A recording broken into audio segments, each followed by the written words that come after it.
We are going live. Assalamu alaikum. Walaikum salam. I hope everyone is doing well. I'm back again, and I have, as you can see, I have a guest here, Brother Stephen, and me and him have been working together on this music, and we've been working on Ave Maria. Earlier in the video, I had shared with you the by playing it, the significance of it and its correlation with jazz and how it relates to jazz. So for those who are just a reminder or a refresher of the piece I'm talking about, Ave Maria, I'm going to use an organ sound. I think I am, but no, I'm not. I'm not going to use an organ sound. I'm going to use this one. And just listen, this is just a little brief.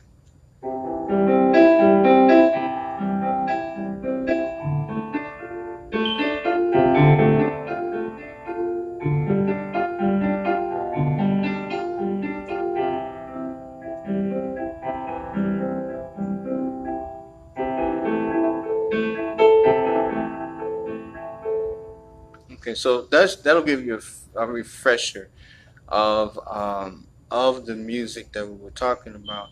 And so I was talking to Brother Stephen about it, and he's actually a music major. In what school did you graduate from? So I graduated from the University of Michigan with a Bachelor of Fine Arts in Music. Okay, Bachelor in Fine Arts in Music. Yes, sir. Praise be to Allah. And so, he has some credentials. And you've played jazz for a while, or? Yes, sir. I play the jazz saxophone primarily, but I also play a little bit of piano, okay, a little bit of drums. And I've been using it for the keyboard section. Right. We go one day. We'll have him on, and he'll be playing the saxophone for us. But I've known Brother Stephen for a very long time, since he was a baby, and he's been playing jazz since then, and I've always admired his playing, and dedication. And I also thank his parents for encouraging him and supporting him in what he was doing. But we were talking about Ave Maria,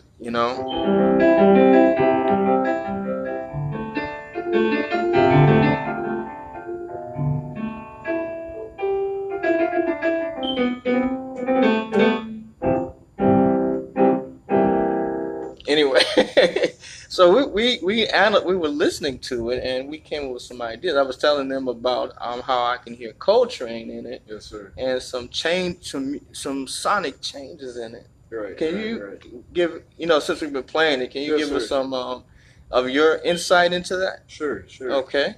So before we got on this video, Brother Jan and I were sort of parsing the music to figure out what the chord changes were, because it's always good practice, even in classical music, to go through the song and actually figure out what you're playing and what it means in relation to, the melody. So, in the first couple of measures, we have a common chord progression, which is a 2-5-1. So you said a 2-5-1. What is that? What is so? Ave Maria is in the key of C major. Right. So, in the traditional Western concert major scale, each note has a natural third and fifth that goes with it. So if you're going to play a C major scale, right? This will be 1. Mm-hmm. 2 will be D minor. That's 3. This is 3. That's 3. Okay, hopefully you can hear this. 4 is F major. That's 4. The 5 chord is G major. That's 5. The 6 chord is A minor. That's. And then 7 is a B diminished chord back to the 1, which is C major. Right. Okay. So in Ave Maria, Bach, he builds his melody on the 2-5-1 chord progression. So it'll be 2, which is this here. Yes, sir. This will be 5, and then back to the 1. Back to 1. Hear that? So we had 2.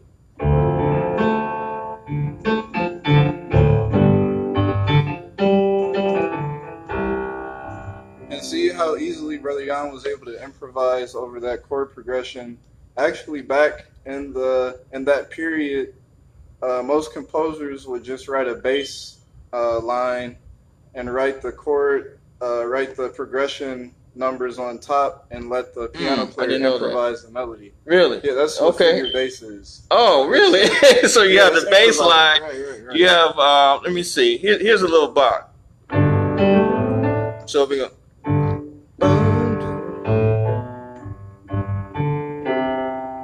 Right, he would just have that on the sheet music, and then the piano player would fill in the rest pretty much. So, and then if basically this is a children's piece or a beginner's piece. So you go.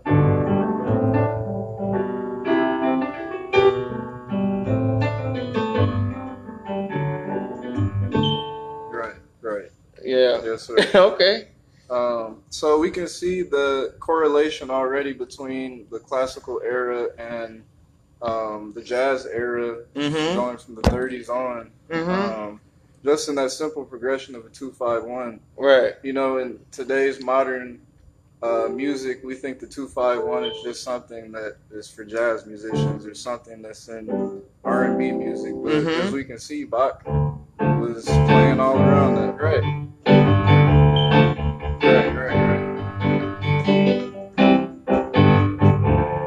Okay, all right. Yes, sir. So that's Bach. Now the one thing, a song that came out of this here is this here. Some of y'all may remember it.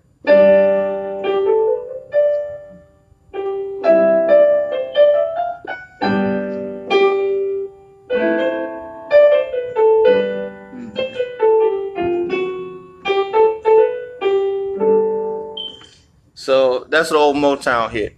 Right. They did. They actually took it from that. Right. Okay. Right. Go ahead. Yeah. So next, after that progression, we see Bach doing something that's common in classical music, and that's going to the relative minor of whatever major chord he's in. So we see that we're in C major, excuse me. And then he goes to the relative minor of C major, which is A minor. Wow. Yeah, so there's like there's a I guess you could say a pretty chord, which is like pretty scale, right? But then there's a relative dark scale.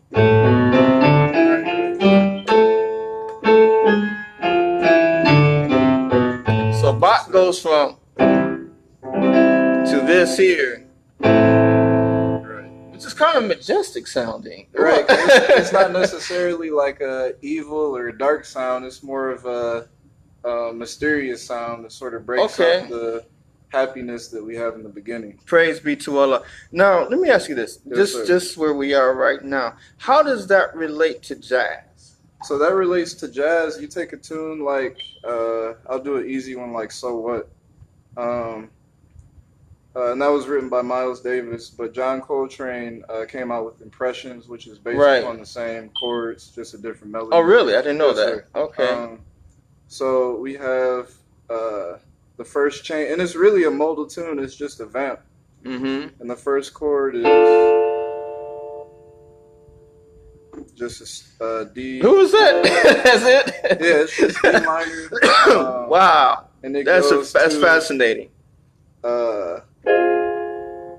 Okay, F minor, right? Yeah. So we can see just that alone shows us the influence of the classical composers in jazz, because really jazz musicians, to get their theoretical knowledge and to get their knowledge of harmony and melody, they were listening to classical musicians. Oh, they were? Okay. So Coltrane, Charlie Parker, Miles Davis, they were all listening to Bach, to Stravinsky, to Chopin, Debussy, all the great classical composers. So we begin to see the link between classical and jazz music. Okay. Praise be to Allah. That is beautiful. That is beautiful. Yes, sir. So just an aside, I know we're on Facebook Live, and I'm Brother Jan Muhammad, And I also have with us actually Brother Stephen. Yes, sir. Stephen Muhammad. Yes, sir. Stephen Muhammad.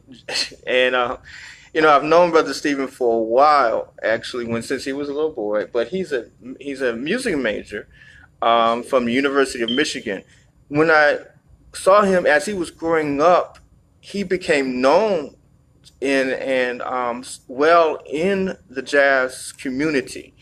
Is that correct? Yes, sir. And the as we said, the cats, you know, saw the potential in Brother Stephen and encouraged him to go, and his parents to put him in the jazz program at the University of Michigan. Now, everyone is not accepted to this program, right? Very selective. It's selective and exclusive. So he was one of the people who was selected to that, and he started here at Muhammad's Mosque #1. Went to the University, Muhammad's University of Islam. That was his first school and everything. So he is definitely a product of Muhammad's University and what the Honorable Elijah Muhammad has to put in each and every one of us and each and every one of our children. So we're sitting here discussing the correlation between jazz and classical music, and it's based on this piece that I played before.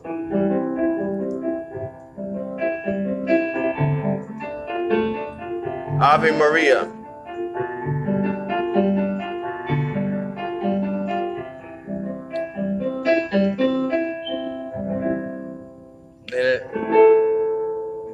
Right?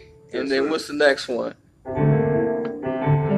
It goes from A minor to D7. D7? Okay, I could do that. To G. G. Back to C. Oh, listen to that. That's pretty. Right. Okay, go ahead. Yes, sir. So just there, you know, Bach, he's not really doing anything complicated in theory.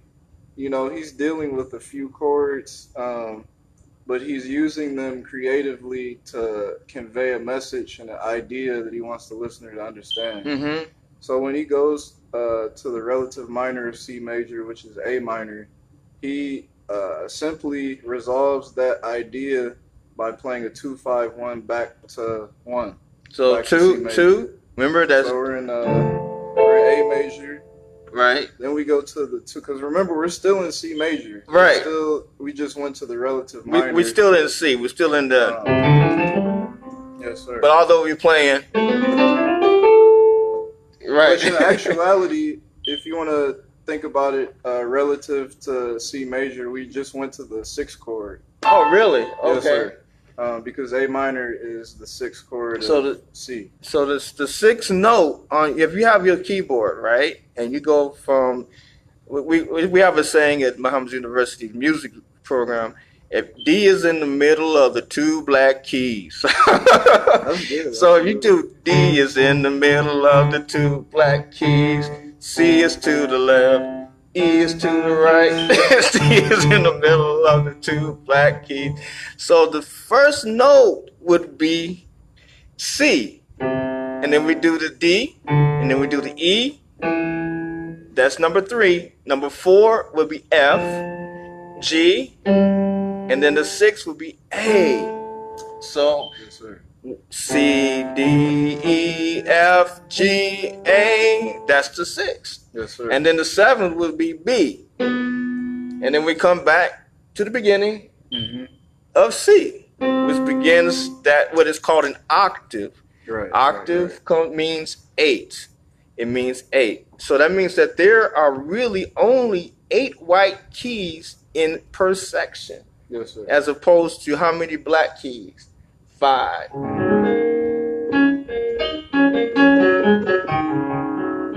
Yes, sir.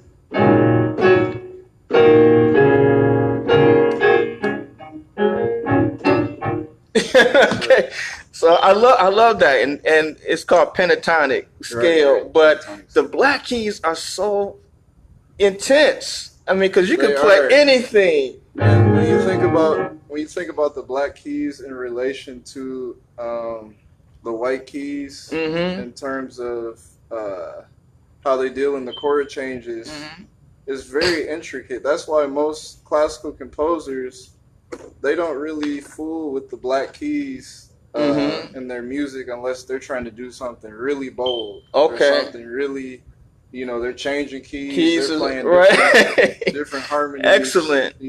So and to a degree, the white keys are defined by the black keys. Yes, so it's the black keys that define the white keys. Yes, sir. It gives them their character. It gives them their position, and it gives so the black keys are a point of reference. Mm-hmm. Now, if you listen to music of the original family of the planet Earth, as we taught, you listen to Chinese music or Middle Eastern music or Indian music. It all is based on a pentatonic scale with just five notes. Notes. You can create a whole melody off of just 5 notes. Right. And so Mother Tynetta, yes, sir, was actually introducing us to that that pentatonic scale, the scale of the original people. Yes, sir. That those modes and those tones of the original people when she was playing things like, let me get my sustain. Actually, hit that sustain pedal right there for me. Just hit it. Press it down. Press down on it. Let me see. Here we go.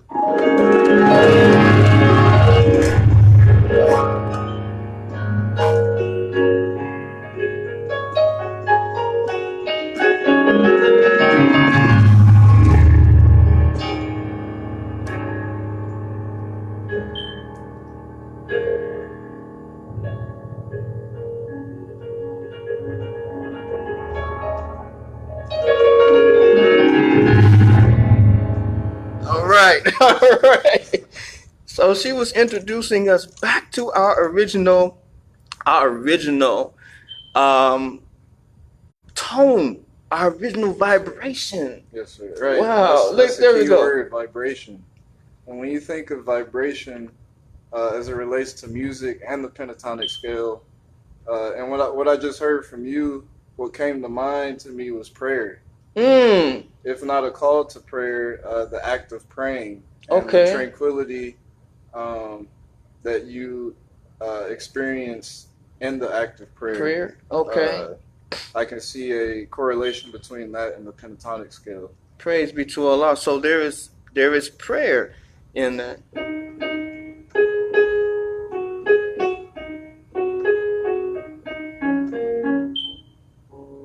And also our song, our plight, our story. Right.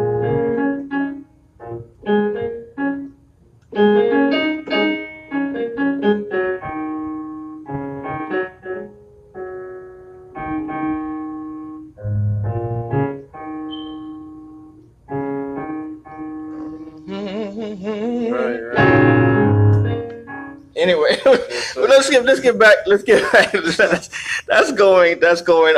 going somewhere else. Praise be to Allah.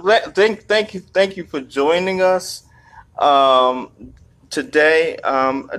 We were rehearsing Ave Maria, and I had spoken about the piece before, and so I have with me today Brother Stephen Muhammad. We're here at Muhammad's Mosque number 1. Praise be to Allah. We're rehearsing. Inshallah, you heard about our new mosque, and it will be open soon. And so, praise be to Allah. Yes, sir. We were we're gonna wrap it up a little bit, but it was one part in there that we were going over towards the end of that. But I want to do this. If I can have the sheet music for a minute. There are words that go here. The Ave Maria is actually a prayer, and you more so know it as Hail Mary, full of grace, the Lord is with thee. Blessed art thou amongst women, and blessed is the fruit of thy womb, Jesus. When it starts off, like really pretty. That's Ave Maria, Hail Mary, right?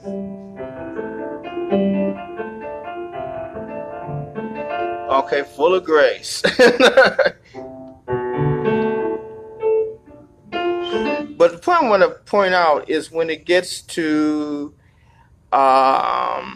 it goes to blessed are you amongst women. Now, when it says when it gets to blessed are you amongst women, this happens. This is when it gets to the woman part.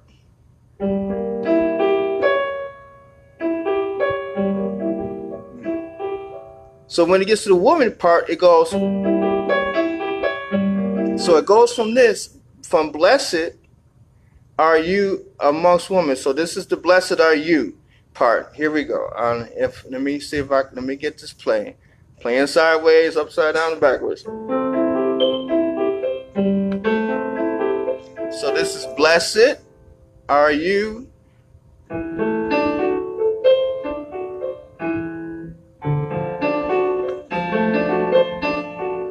And then it goes here.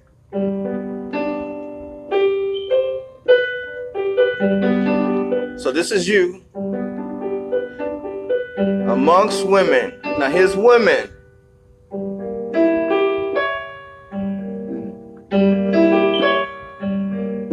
Then it goes here. It goes here.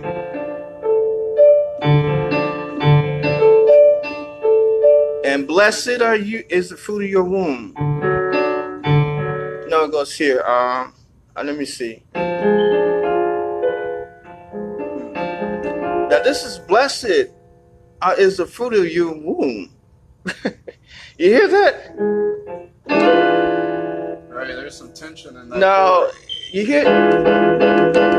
Okay, that's blessed is the fruit of your womb, and this is women. Let me play women for you. Okay? Right, sounds like a lot of tension. There's a lot of tension in that. You know? Yes, sir. So when he wrote it, you know, when he got to the woman, it was like there is this tension, there's this strife, there's this grief going on. Right. But it can be resolved. It resolved itself like this. Listen to this.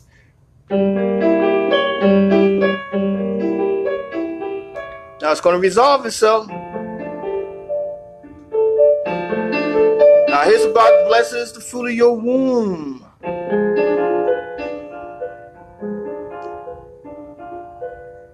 And here's resolution. Sounds like periods of difficulty and Periods of ease. Periods of difficulty and periods of ease. Praise be to Allah. Yeah, when I was playing it, I know the words because, you know, coming up in the Catholic Church, we had to know the prayer. I knew it in Latin and all this. Yes, and I was listening to what I was playing at that point, and it was like, what is Bach trying to say? Right, what message is What message he is trying to say?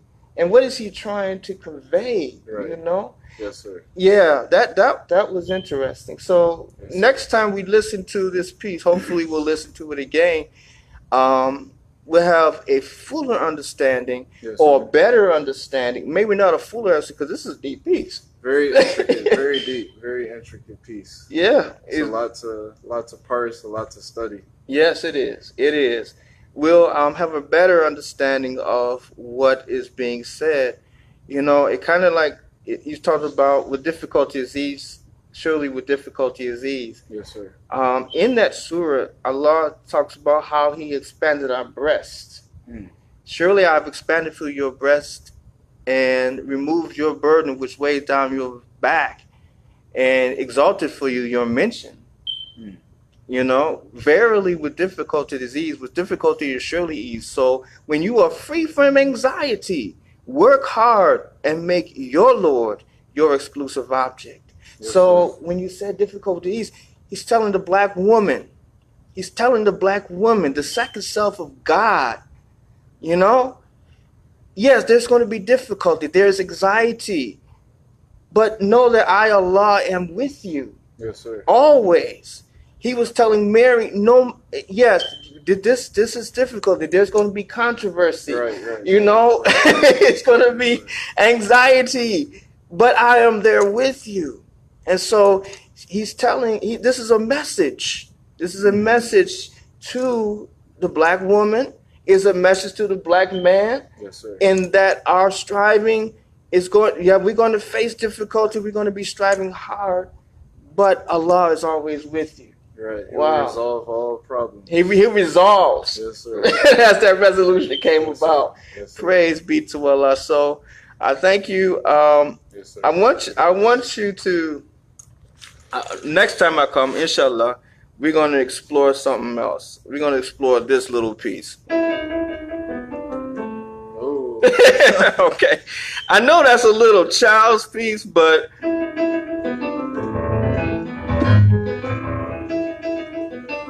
I want you to listen to this. Watch this.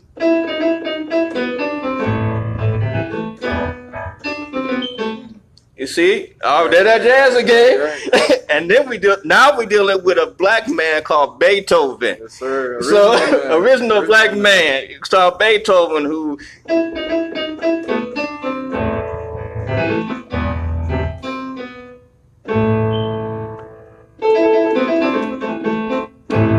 Thank you. May you have a blessed evening. Assalamu alaikum. Assalamu alaikum.